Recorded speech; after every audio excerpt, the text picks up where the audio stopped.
Terima kasih Anda masih bersama kami. Bagi Anda yang baru saja bergabung, kami hadirkan kembali 3 berita utama hari ini.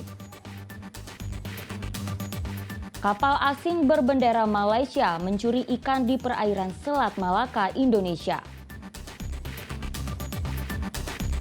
Panti asuhan di Kota Medan digerebek dinas sosial bersama polisi karena diduga mengemis lewat akun media sosial.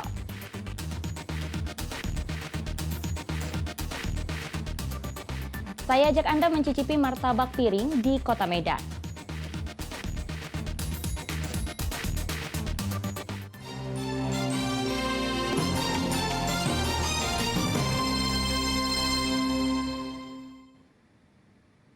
Umroh ke Tanah Suci Mekah merupakan keinginan setiap umat muslim di kota Pematang Siantar pasca pandemi COVID-19. Calon jemaah umroh mulai meningkat. Para jemaah pun berangkat melalui Bandara Kuala Namu menuju Arab Saudi. Sebanyak 38 jemaah umroh berangkat menuju Bandara Kuala Namu untuk terbang ke Tanah Suci. Sebelum keberangkatan, jemaah yang didominasi ibu-ibu ini mendapat pengarahan dari ustadz yang membimbing para jemaah. Jemaah umroh diharapkan bisa menjaga kesehatan dan tetap mengikuti arahan dari pembimbing sehingga perjalanan umroh berjalan dengan lancar. Ya, alhamdulillah Pak, kami dari Darul Umroh Kota Pematang Siantar, Jalan Mas Cokro Adinoto. Alhamdulillah memberangkatkan sekitar 38 jemaah. Tapi total jemaah yang nanti berangkat dari Darul Umroh di bandara ada 150-an. Oh, alhamdulillah. Nah, untuk keberangkatan sendiri pada tanggal berapa yang berangkatnya? Tanggal 16 September. Harapan Pak Ustadz sendiri dengan jamaah ini bisa sampainya nanti di Mekah gimana? Ya, mudah-mudahan jemaah umrohnya mabrur. Ya. Sehat dan selamat. Ya. Dan himbauannya untuk cuaca di sana bagaimana nih? Kalau di sana normal, Pak. Cuaca normal. Nggak dingin juga nggak. Jemaah umroh berangkat diiringi lambaian tangan para keluarga yang turut mengantarkan ke bus pariwisata menuju Bandara Kuala Namu. Yan Asmara melaporkan dari Kota Pematang Siantar. Kita beralih ke informasi lainnya, donor darah digelar jajaran Polres Pematang Siantar. Sebanyak 100 kantong darah akan disumbangkan kepada PMI Pematang Siantar. Dalam rangka hari ulang tahun lalu lintas ke-68, Polres Pematang Siantar menggelar kegiatan donor darah. Kegiatan donor darah ini juga diikuti oleh Jasa Raharja Siantar. Terkumpul 100 kantong darah dari kegiatan ini. Donasi darah yang terkumpul ini akan diberikan kepada masyarakat Pematang Siantar yang membutuhkan melalui Palang Merah Indonesia. Ya, jadi hari ini ada kegiatan donor darah yang kita lakukan dalam rangka memperingati Lantas 68, di mana ini adalah salah satu rangkaian kegiatan juga yang kita lakukan sebelumnya. Nanti akan tutup di acara syukuran di Senin depan. Jadi kegiatan ini adalah rencananya kita akan mengambil 100 kantong darah dari para pendonor, yang bisa jadi lebih juga, nanti kita lihat dari animo dari para pendonor. Kemudian ini juga kita harapkan dari anggota Polres, di mana donor darah ini juga berfungsi untuk kesehatan, membersihkan darah sehingga kemudian ada persediaan dana baru terhadap personil. Makanya personil yang belum melaksanakan kegiatan donor darah ini sangat dianjurkan untuk mereka agar bisa lebih sehat. Kapolresta Siantar mengapresiasi personil di jajarannya yang turut peduli dengan kebutuhan darah bagi warga Kota Pematang Siantar. Selain itu, donor darah juga penting untuk kesehatan personil. Yan Asmara melaporkan dari Kota Pematang Siantar. Kota Medan terkenal punya beragam kuliner dan sejarah. Salah satu jajanan berciri khas, pengolahan klasik yang banyak diburu karena keunikannya adalah martabak piring.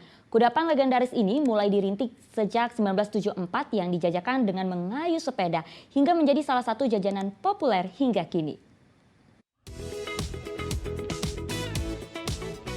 Martabak piring, salah satu varian kue terang bulan yang dimasak di atas tungku api.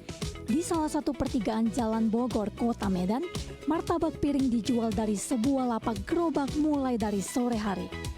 Piring kaleng, wadah tempat memasak adonan martabak inilah cikal bakal dinamakannya martabak piring. terdapat 12 tungku bara api yang silih berganti memasak adonan martabak. Dalam waktu 3 menit, satu adonan bisa menghasilkan kue martabak piring nan lezat. 10 varian rasa martabak piring dengan pilihan tebal maupun tipis siap memanjakan lidah Anda.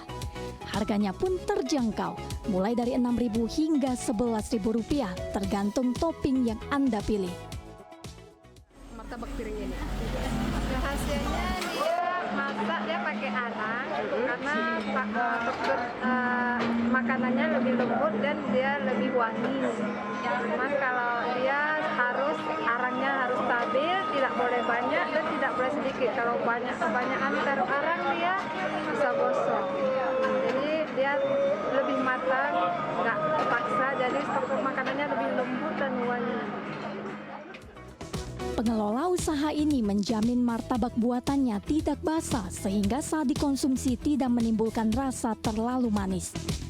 Martabak piring dipilih tidak dimasak di loyang ataupun besi kuningan agar tetap mempertahankan kualitas dan cita rasa martabak khas Tungku.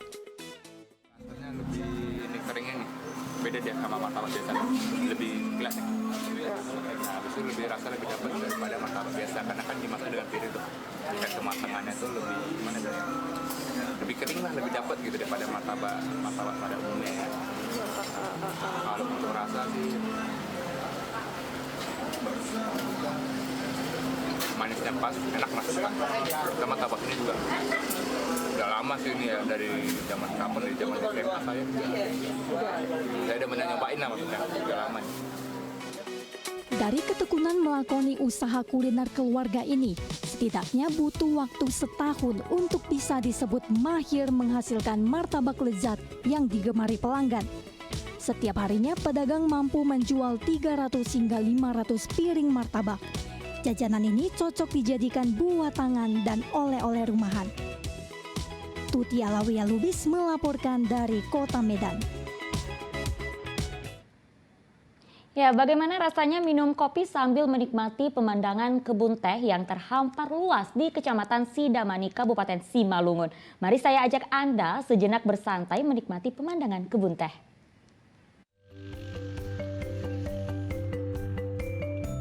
Sidamanik, Kabupaten Simalungun, terkenal dengan hamparan kebun teh yang sangat luas. Lokasi ini mulai tumbuh berbagai tempat wisata, salah satunya kafe untuk ngopi.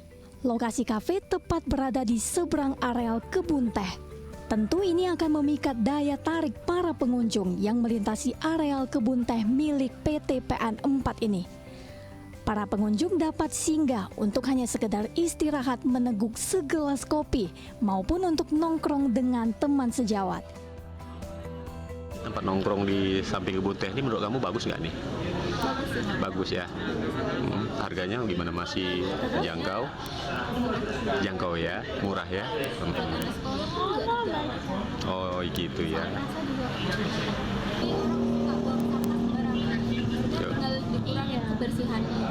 Bersihannya perlu ditata lagi ya. Lokasi kebun teh Sidamanik ini berada di jalan lintas menuju lokasi wisata Danau Toba, yakni Tiga Ras dan Bukit Indah Simar Jarunjung. Lama perjalanan wisata tidak akan terasa jika kita menyempatkan singgah di lokasi kafe-kafe yang ada di tepi jalan lintas Sidamanik. Yan Asmara melaporkan dari Kabupaten Simalungun.